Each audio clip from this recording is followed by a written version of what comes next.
आप दीपो भव में आप सबका हृदय से स्वागत है। नमो बुद्धाय। तो अपनी ज्ञान मार्ग की साधना को आगे बढ़ाएंगे। और कल जैसे कि हमने जाना था कि बुद्ध धर्म में धर्म तो नहीं कहेंगे, मतलब गौतम बुद्ध ने अपनी कौन सी शिक्षाएं दी, कैसे दी, और हमने अपने गुरु से कल क्या सीखा था और कैसा अनुभव हो रहा था, वो अनुभव हमने आपके साथ साझा किया।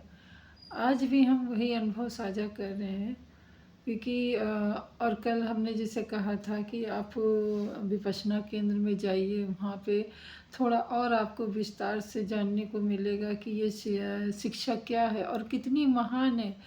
और हमारे अनुसार तो ये सर्वोपरि शिक्षा है। अगर ये शिक्षा आपने ग्रहण कर ली तो मुझे नहीं लगता कि आप अपने पथ से कभी भी अडिग हो सकते हैं।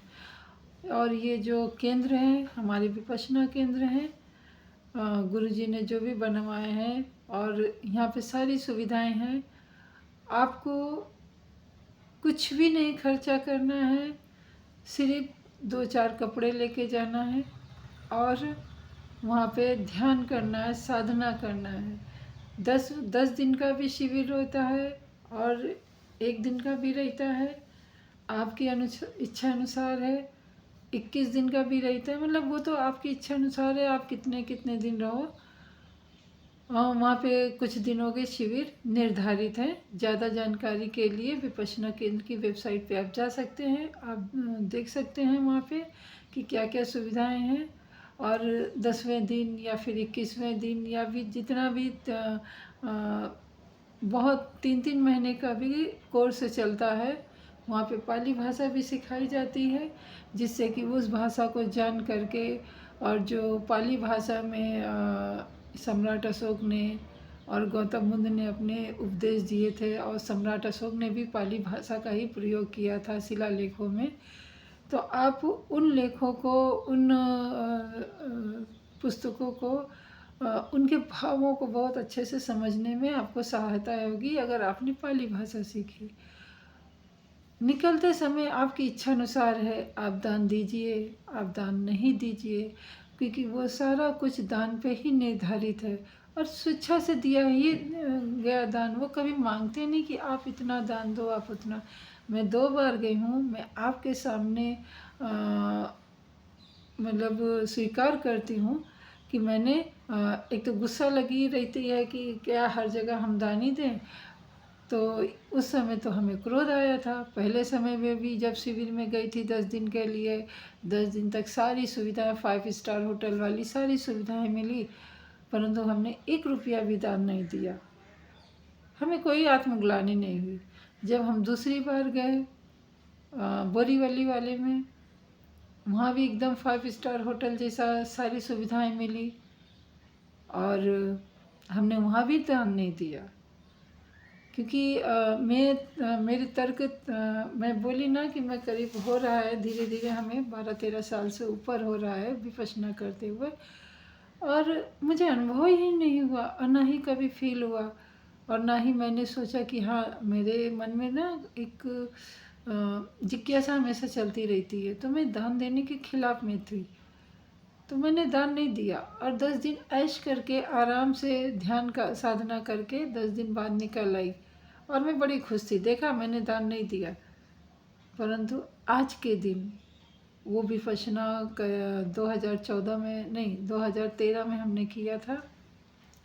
2013 के बाद मुझे 2024 की लास्ट आखिरी महीने में मुझे एहसास हुआ कि वो मैंने गलत किया था। यानी 10 साल लग गए पूरे वो एहसास आने में, और आज मुझे आत्मग्लानि होती है, क्योंकि जो भी हम कि दान के विषय में मुझे ज़्यादा मालूम नहीं था। अब ज़्यादा मालूम नहीं था तो फिर कैसे करते। बाद में जब गुरु जी के वो ध्यान से सुना, धीरे धीरे प्रज्ञा में मैं थोड़ी सी निपुण होती गई, अपनी सम्यक साधना में, अपने सम्यक विचार में मैं जैसे जैसे पौढ़ होती गई, वैसे वैसे मुझे दान का भी महत्व पता चला। तो दान देना अति आवश्यक है। आपकी यथासंभव जितनी भी आपको सुविधा हो, जितना भी आपके पास सामर्थ्य हो, तो यथासंभव सामर्थ्य के अनुसार आप दान दीजिए। ना कि वहाँ पे कुछ है कि आप इतना दान दो, आप उतना दान दो, कुछ भी नहीं। आपकी जेब अगर 1 रुपया भी अलाउ कर रही है तो आप 1 रुपया दान दीजिए। आज मैं खुद बोल रही हूँ, क्योंकि हम जो 10 दिन जो हम इतनी फैसिलिटी के साथ, इतनी सुविधाओं के साथ 3 समय का भोजन हमें मुफ्त मिलता है, और भोजन भी इतना स्वादिष्ट और इतना सुपाच्य और इतना स्वास्थ्यवर्धक रहता है। छोटी सी छोटी चीज़ों का हमारा ध्यान दिया जाता है, परिचारिकाएँ लगी रहती हैं, हमें मार्गदर्शन कराने के लिए हमारे लिए गुरु लगे रहते हैं। ये सब सुविधाएं तो ऐसे नहीं आ जाती ना बिना पैसे के। तो ना ही हम लोग कहीं खेत खलियान में करते हैं कि हवा पानी ये सब मुफ्त मिले। हम एकदम सोफिस्टिकेटेड कमरे में करते हैं, उसके लिए बाकायदा सेल बने हैं, सब बने हैं, तो सब में पैसा लगता है। तो ये सब दान से संभव होता है। और हम मुफ्त में खा के चले आए और कुछ भी नहीं दिया तो आज आत्मग्लानि होती है, क्योंकि हमने भी किसी का दूसरे का दिया हुआ खाया, हमने भी किसी दूसरे की दी हुई सुविधाओं को उस समय अपना जीवन निर्वाह किए, वो 10 दिन वो इस्तेमाल किया। तो जब भी जाइए, अगर 10 दिन का शिविर करिए तो 11वें दिन आप स्वेच्छा से जो भी आपका मन करे दान दीजिए। मेरी तरीके 10-12 साल बाद गिल्टी ना फील हो, अफसोस ना हो, पछतावा ना हो, शर्मिंदगी ना महसूस हो, इसके लिए आप कुछ भी थोड़ा सा स्वेच्छा से दान करिए। और अब तो मैं जाऊंगी तो ज़रूर करूंगी, जो भी हमारी सामर्थ्य है अपनी सामर्थ्य के अनुसार ही करूंगी।